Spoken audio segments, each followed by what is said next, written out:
Dili gyud lalim ning masuspended ka within 6 days. Kung saon ta man kay di mo gyud malikayan nga magkasakit man gyud ta. Nya naigo pag gyud guguan kanang ubos sipon, gilagnat. Ya pagkalas pag gyud mao tong gina LBM ko, grabe akong kalibanga. Ya akong lawas ato, grabe na gyud paminhod. Ya ako kabalo saon asa ko mga adto ato. Kay mag-drive kog motor, magpa-check up, di mo makaya kay basi matumba hinoon ta. Pero salamat na lang kay ngano man nagka-time pod ko sa akong asawa unsaon ta man ing anak mo gyud sa trabaho. Di mo gyud malikayan nga naay mga ing anak ang mahitabo. Siyempre trabahante raman ta. Sunod lang gyud ta sa mga mando nila. Pag ani dere before mi nang lakaw nagkuan mi gi ako sa gihugasan yang tiil.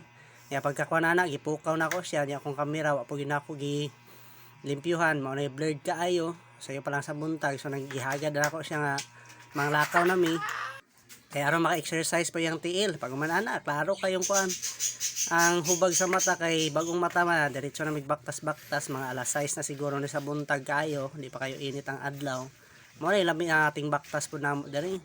Paggawas na mi sa mong compound, pag ani diri amo gawa siyang gipatin ni ilpod kay ingon Manila nga mao rin tambal sa biri-biri aron matanggal dayon og di kayo manghupong iyang tiil. So patin ni ila mo ni siya diri hangtod paggawas.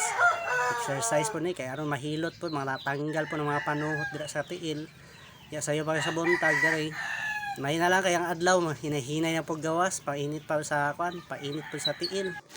Baktas-baktas kay may ani hangtod to sa highway kay kanisa mo kay sudlunon man ay pa kuan gyud, pa sudlunon, patog highway, baktas pa ka kung wala kay masakyan.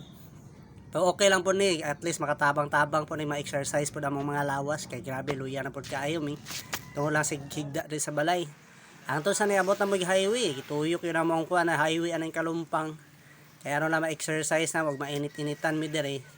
Pero ang problema lang po dani ako ay gihangak. Samantala akong kauban, wala. So dire, nagpauli na, picture-picture lang mi dire kay siyempre. Pasalamat na lang po kay na-suspended ko kay aron na po ko time sa akong asawa. Ug maatiman po na ako siya dire. Daghang salamat.